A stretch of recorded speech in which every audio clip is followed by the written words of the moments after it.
So last night I went to watch a video from one of the YouTubers I watch, and they uploaded some Minecraft. I was like, and they're sort of like, you know what made me think that, sort of like, hey, wasn't there sort of like 1.9 coming out soon, or well, one day? So I checked, and Minecraft 1.9, and it actually apparently came out yesterday. Just funny timing. Does this mean I'm gonna kick off a new series? Probably not, unless there's demand for it, or I've got people that want to play it with me, like my friends, when they want to do it. Then probably not. But anyway, this is not Minecraft, this is Europa. So welcome back to Europa Universalis 4, where we are going to continue onwards, sort of where we last left off, just sitting here for a couple of years trying to achieve colonialism, and we're back at it, trying to, get them ideas, which I don't think we're far off. I'm not going to grab that because I am saving that for Constable. I think this will give us the tech. If not, then shit.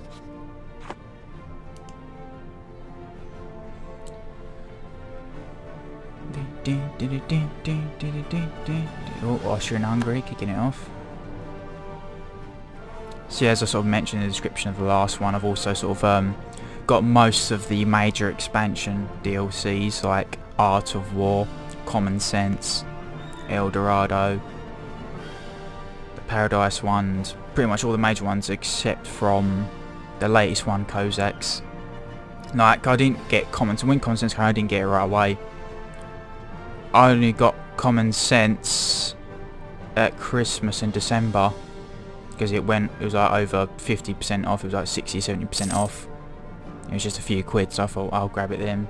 But Cossacks, it's probably going to be probably not until later this year, until it'll get cheap, or cheap enough to get some, 15 sort of pound for what they add.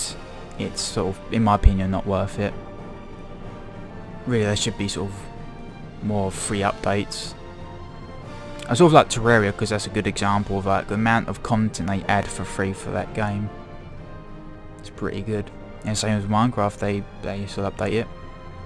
Don't play it much. The only time I play is when there's a new update. So I might hop in it later and check out the new combat and stuff, but I might not. So just sitting here chilling, letting time pass. Check, yep. A lot of people have it in for us.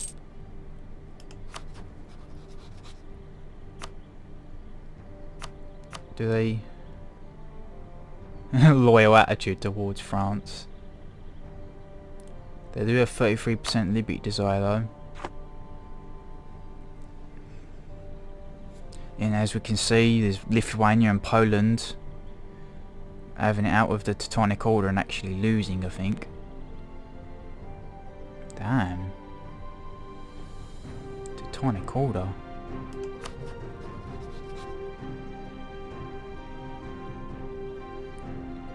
I think they're actually winning.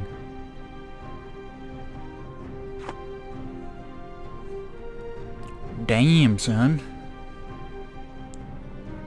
Also waiting for that time when Castille forms as Spain, because all they need to just grab is Aragon. That's all they need. I think surprisingly France actually sort of got smaller, because I think, that's being stupid, I think Provence broke away. I'm sure they I think they managed to take some territories here, but I think they've lost that one now. But I could be just being silly in this just because the text has changed position. I think it's taken some territory to its east.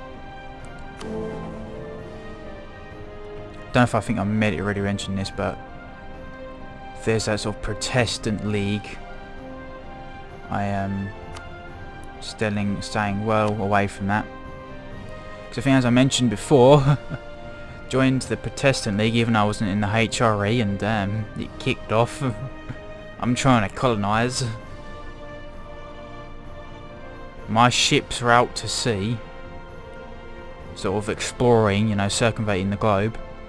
So the up shit after that, I'll raise a ton of troops. Thankfully, it was mainly Ireland or colonised.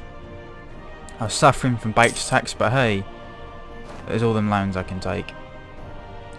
Defender of the Faith again. That's because I had to bloody shovel out all of that money to appease the artisans. But I've got a plus 11, so it's decent income. It'll pretty no doubt start to fade away when I start colonising, because you sort of get that colonial tax. If you start colonising a ton of provinces, you know, it's going to start eating away at your money. I think you only sort of get half of what your colonies earn. So it is sort of worth it, obviously, colonising, but it's going to be a slow and gradual process. Yep, France is taking on Burgundy. One of my rivals. Actually kind of surprised how they can rival me. Territory wise, I'm much larger than them. Then again, I think Burgundy does possess some like good provinces, like economic wise provinces, and I thought this was close enough. Global settler increase. There we go.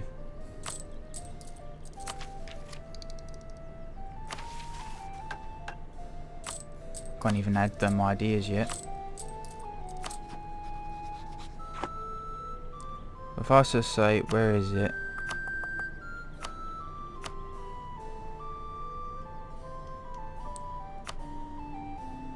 Yeah, Burgundy's got some good provinces. That I've only got one yellow, like one really good province. The rest are orange, but you can see sort of France and where Burgundy is. There's a lot of, in Savoy and whatnot. There's good development there.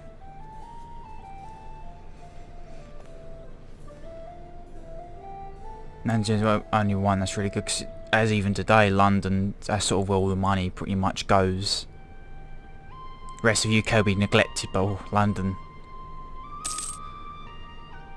piling that monies.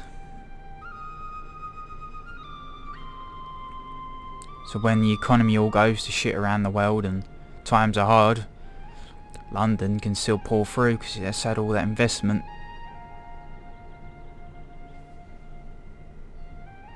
So we've got some really good colonial buffs. Unfortunately, we can't put it to good use yet.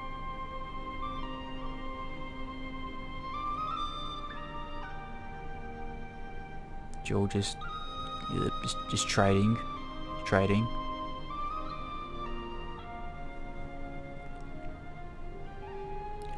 Teutonic Order still fighting, putting up a fight.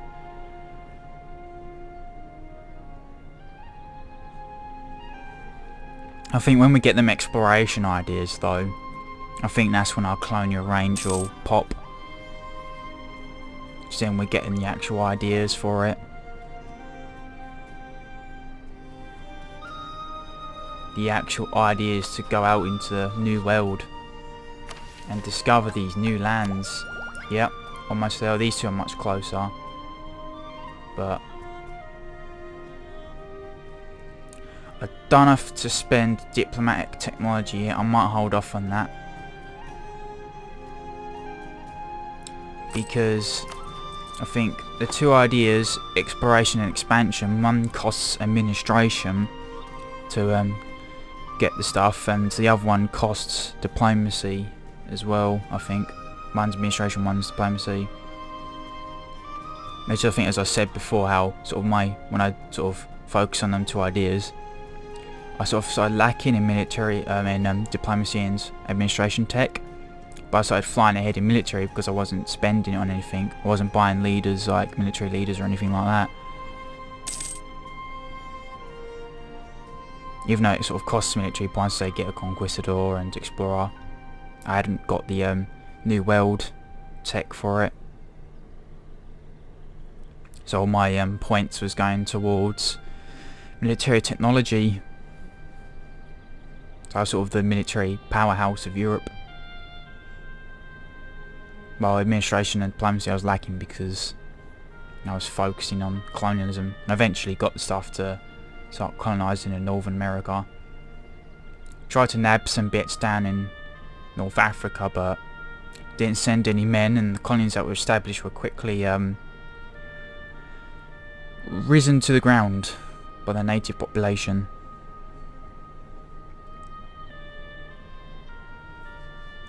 So how's the world doing on this in this fine year? To colonise that province, I'm gonna have to like take some of these guys.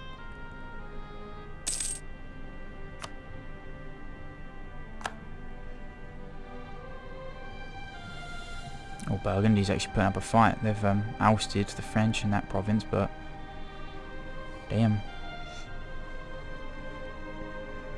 It's also confusing when I look at Iceland and it's Norway. I keep calling it Norway because Norway hold it, but the island is called Iceland, as we know today, because Iceland's independent. I get this a lot, and it's rough, but you gotta do it. You gotta quarantine the port and let them die, because otherwise diseases will most likely spread and peeps are gonna start dying. It gets rough.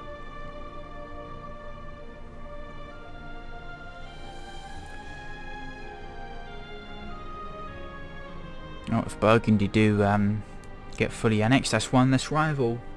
But also means one more powerful enemy. Because I don't rival France. They rival me, but I don't rival them.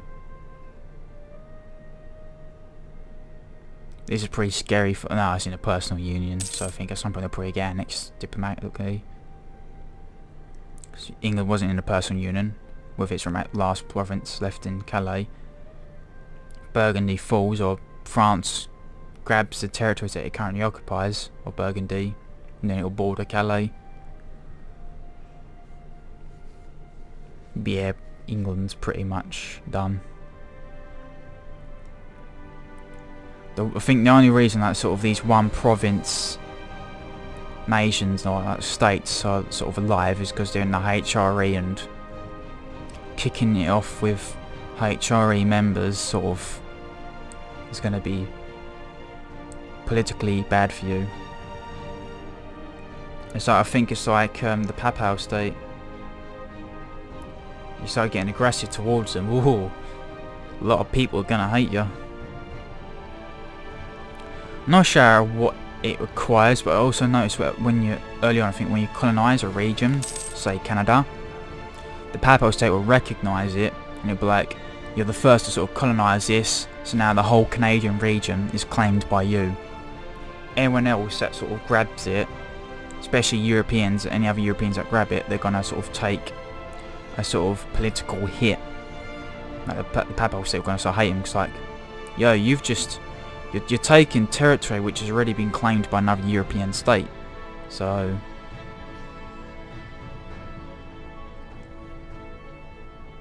although but they don't really care, they still do it.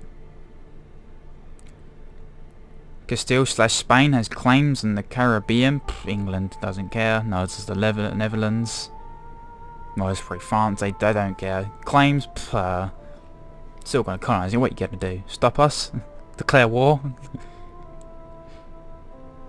Warn us? Insult us?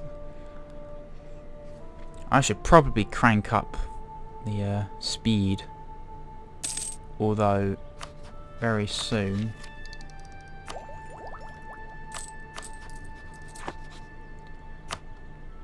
we might be able to get the ideas. Now ditch early defense. Early defense is good to have, but I won't ditch the others because they've already got all the stuff upgraded with them. Because being on the British Isles, we get sort of nice to defend. Because they don't, with the AI, they don't seem to sort of try and outflank and sort of drops men from that sort of coast.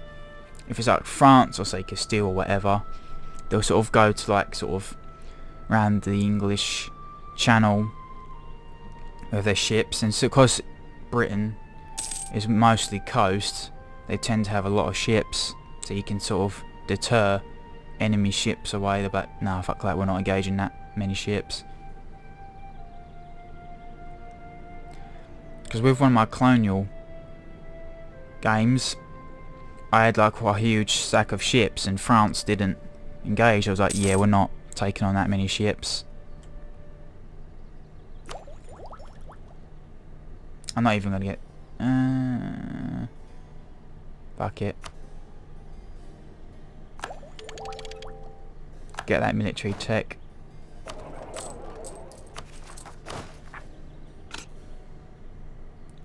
We'll grab men-at-arms. Late Western Knights.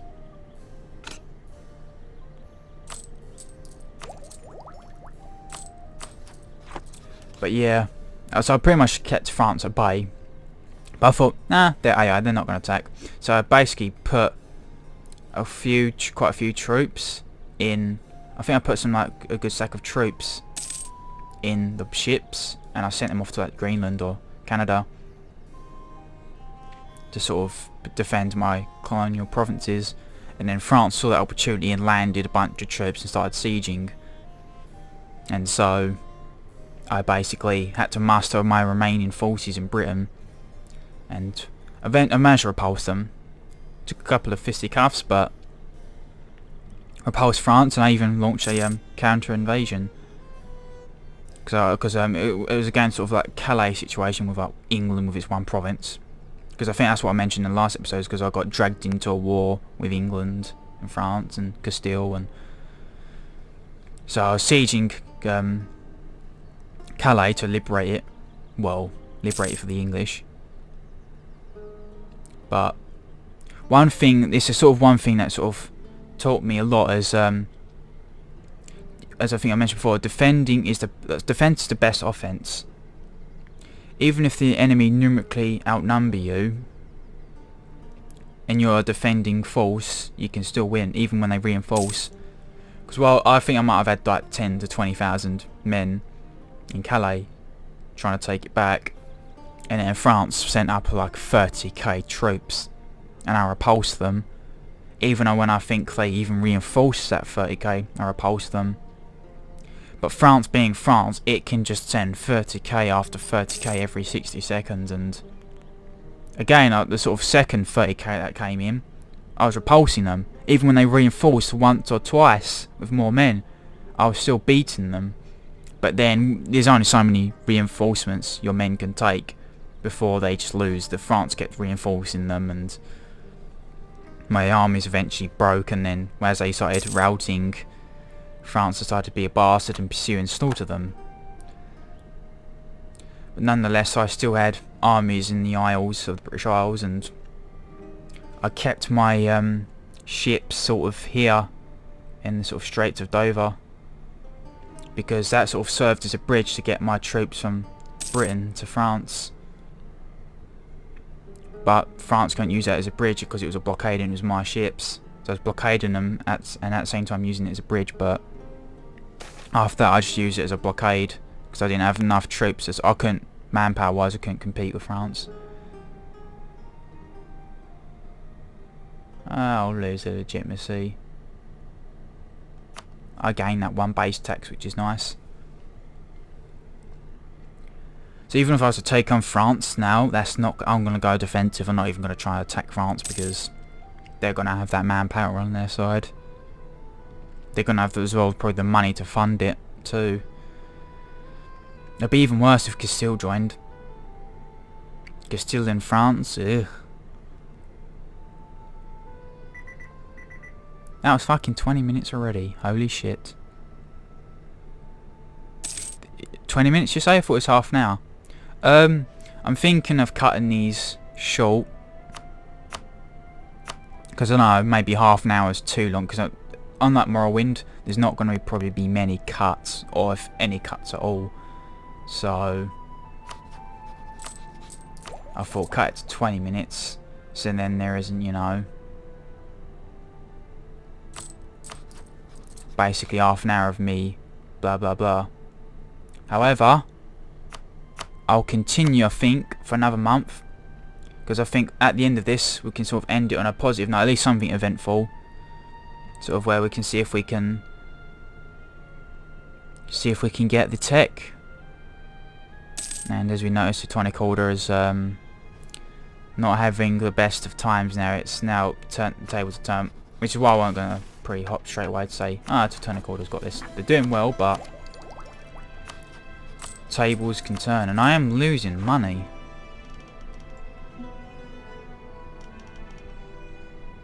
I've gone from 11 to 10 to now 9 base tax. Yeah, I think I will actually end it on January 1455.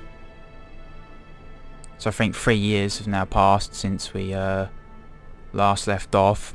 In total it's been 5 years.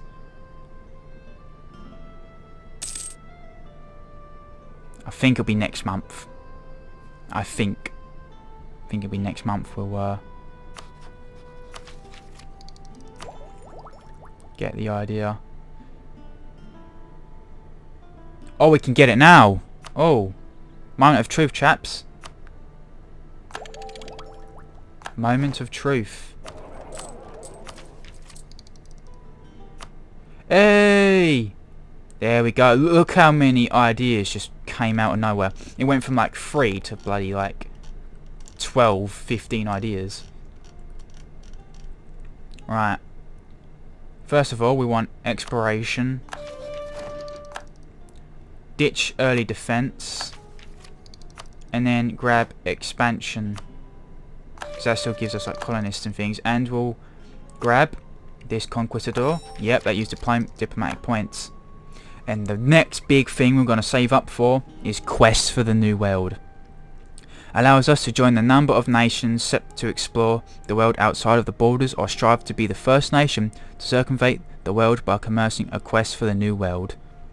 Allows recruitment of explorers and conquistadors. So that I'll need 400 for that. And I'm over halfway, and I've got +9 per month, so I think that costs a moment. Yeah, and that's administration. We'll get that one as well at some point, because that costs administration. That will give us another colonist. And I could also probably work that towards faster colonists as well. That will take a while, but it will help grabbing that. This is the one that I'm going to definitely focus on, because it will give me Quest for the New World, which I will need. That's the one we're definitely going to need to actually get colonising.